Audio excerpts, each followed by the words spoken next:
plusieurs reprises le gouvernement éthiopien pour son offensive.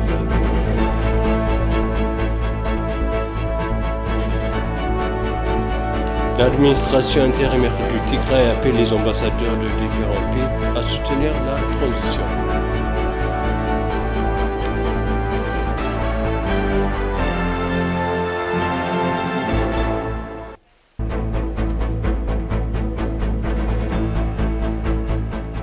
Bienvenue chers téléspectateurs sur ABC, c'est moi Zelalem Ourkana avec le journal. L'administration intérimaire de l'État du Tigray appelle les communautés diplomatiques et les bailleurs de fonds de renforcer le soutien humanitaire et de la réhabilitation en cours dans l'État. Cette remarque est venue lorsque l'administration intérimaire de l'État du Tigray a informé à plus de 40 ambassadeurs basés à Addis Abeba dans la ville de Mekelle, la capitale de l'État, de la situation actuelle.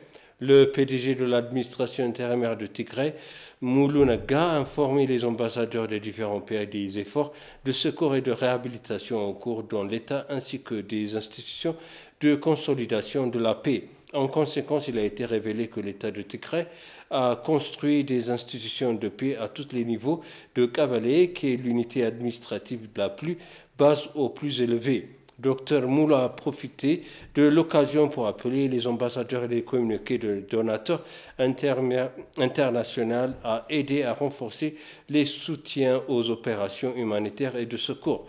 L'ambassadeur qui ont posé diverses questions pour obtenir des éclaircissements se sont engagés à soutenir l'Éthiopie dans ses efforts pour fournir des secours et une aide humanitaire.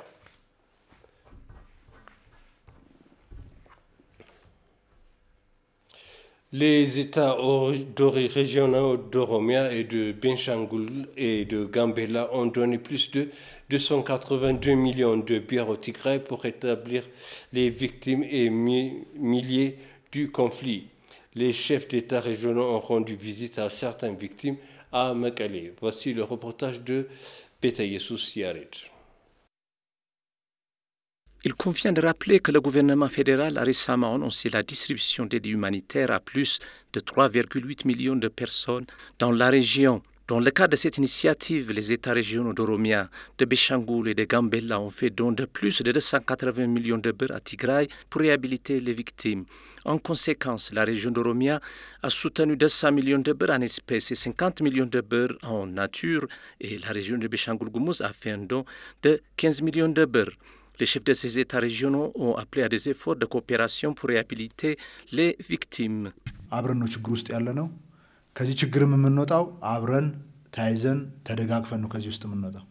Nous sommes dans un défi commun et nous les surmonterons lorsque nous serons ensemble. Soutenir le peuple de Tigray n'est pas une question de choix pour l'État d'Oromia. C'est juste notre mandat de le faire. C'est ce que nous apprenons des valeurs culturelles éthiopiennes. Nous choisissons plutôt d'arrêter nos développements en Oromia plutôt que de voir des gens mourir à Tigray. Il est impossible de relever les défis seuls. Nos problèmes communs nécessitent nos efforts conjoints pour les contrôler. Ainsi, le gouvernement de Benshangul-Gumuz est prêt à soutenir Tigray car cela signifie résoudre notre propre problème.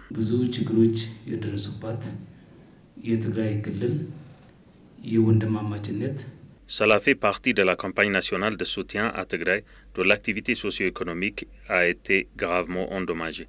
Nous, les 3 États régionaux, avons organisé ce soutien pour montrer notre solidarité avec les habitants de Tigray. Le PDG de l'administration intérimaire de l'État du Tigray, Moulou Naga, pour sa part, appelé à intensifier les efforts pour réhabiliter les victimes dans l'État.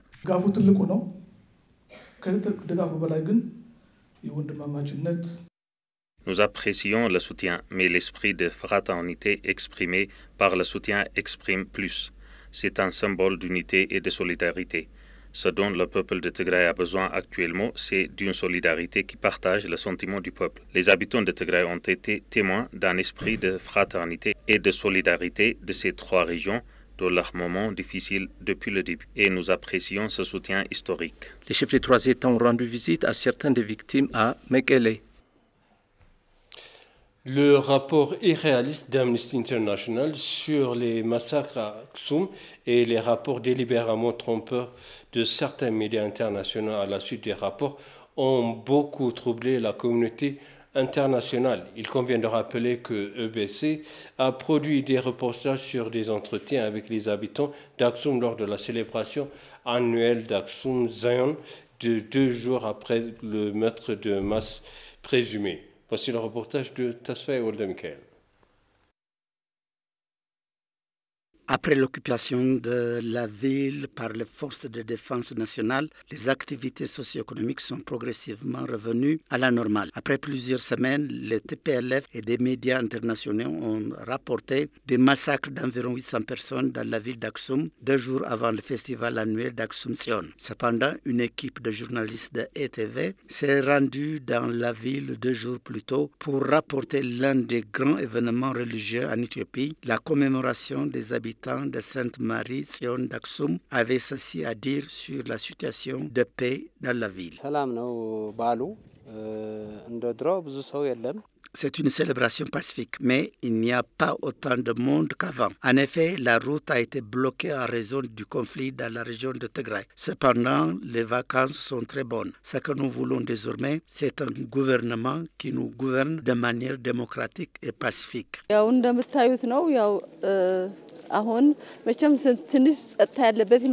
Comme vous le voyez, c'est paisible, c'est très bien, mais auparavant, la foule était trop grande. Nous voulons la miséricorde de Dieu afin de célébrer la fête avec d'autres Éthiopiens la prochaine fois. Nous avons également besoin de paix. Nous voulons que tout soit rétabli dans la situation antérieure. On ne fait qu'un. Nous sommes en Éthiopie unis et unis.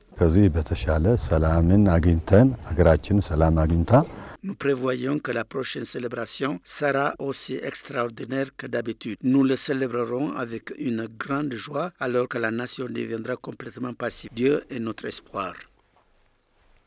Le programme des Nations Unies pour le développement, dans notre adressé au secrétaire général de l'ONU, Antonio Guterres, blâme le TPLF pour avoir provoqué l'offensive du gouvernement éthiopien. Le mémo dit que le gouvernement a fait preuve d'une trop grande tolérance à l'égard des provocations répétées du TPLF alors que la communauté internationale reste inactive pour offrir son aide aux nouveaux dirigeants pour une transition pacifique.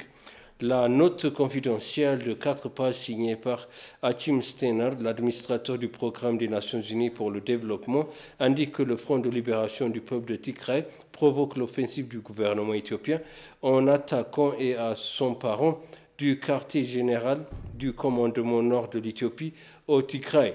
La note intitulée « Mission en Éthiopie, focus sur le Tigray » résume une mission de cadrage en Éthiopie d'Aouna Xernokona, directrice du bureau régional du PNUD pour l'Afrique, qui a tenu des réunions avec Dr Abiy et la présidente éthiopienne Sahle-Work Zewde. Cela donne à penser que le leadership éthiopien est ouvert à un rôle plus large de l'ONU.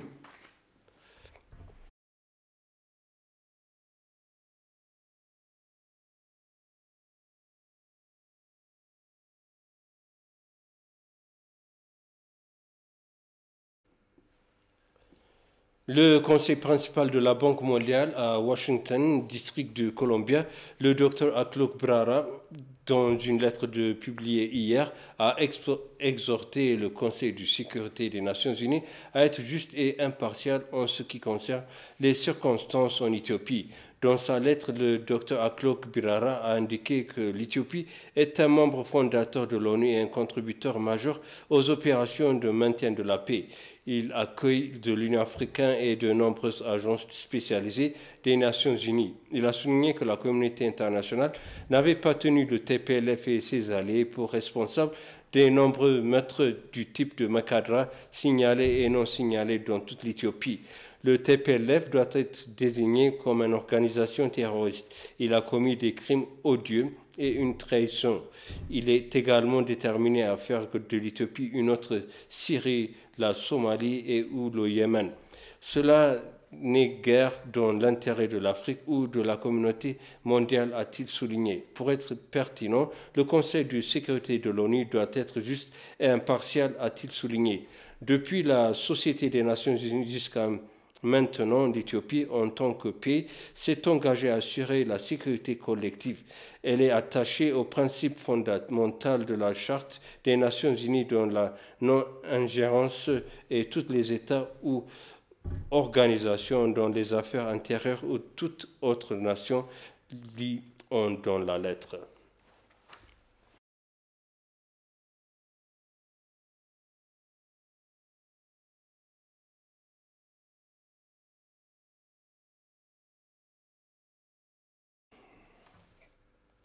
Les Éthiopiens organisent des manifestations à Washington, D.C. et à New York et demain sous le thème « Unité pour l'Éthiopie ».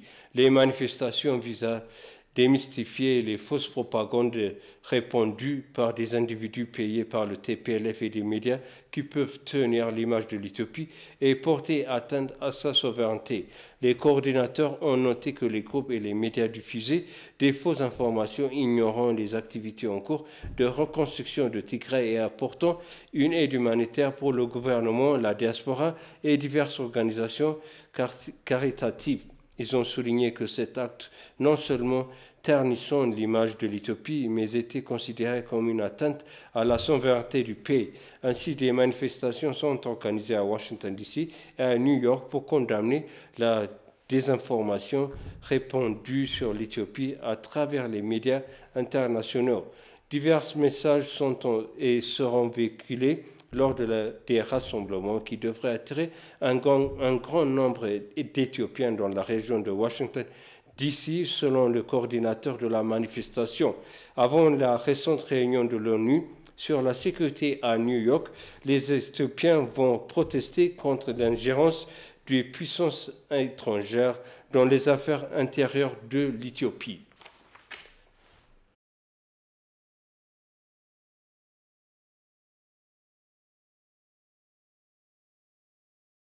Je répète les titres principaux. Le PNUD accuse le TPLF d'avoir provoqué à plusieurs reprises le gouvernement éthiopien pour son offensive.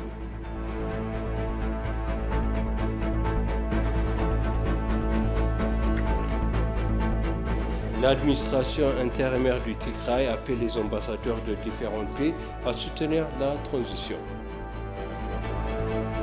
Chers téléspectateurs, c'est ça, suivre le journal. Merci de nous avoir suivi. Excellente suite du programme.